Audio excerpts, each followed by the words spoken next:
Cavid artıq bir dəfə karyerasında məşqçi kimi bir komanda aşağı liqaya salıb.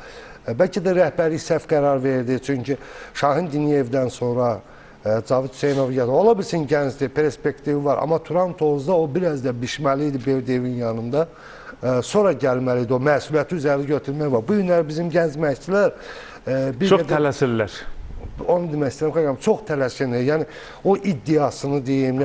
Yəni, iddianı ortaya qoymaq olar, amma bir qədər də sən artıq bir dəfə yanmısan, dırnaq arası yanmısan. İkinci dəfə yanmaq artıq sənin gələcək karyera heç şübhəsiz ki, təsir edəcək. Misal üçün, mən klub rəsmisi olsa, kimsə klub prezidenti olsa, məşqçilər, boşda qalan məşqçilərlə maraqlanır, Cavid Hüseynov namizəd dindirən verində, istərsəm Sivdə deyəcək, bu harada işləyib, Şamaxı aşağı liqa, Səbail aşağı liqa.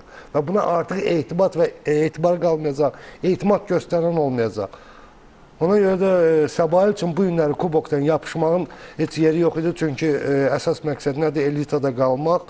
İndi bilmirəm nə dərəcədə bunu bacaracaqlar, amma belə gedişlə, belə yanvarda 1-2 oyunda biraz oynadılar. Hamı dedi Səbaildə, amma sonraki maçlar görsəndi ki, o bir atımlıq barıd idi. Və komanda uduza getdikcə ən pisi odur, psixoloji cəhətdən sınır. Futbolçularda, kollektivdə, rəhbərlikdə, məşqçidə istər-istəməz bir-birlərinə etibar itir. Etimad ortadan, əminlik yox olur. Yəni, bu da növbəti oyunlarda öz təsirini göstərəcək.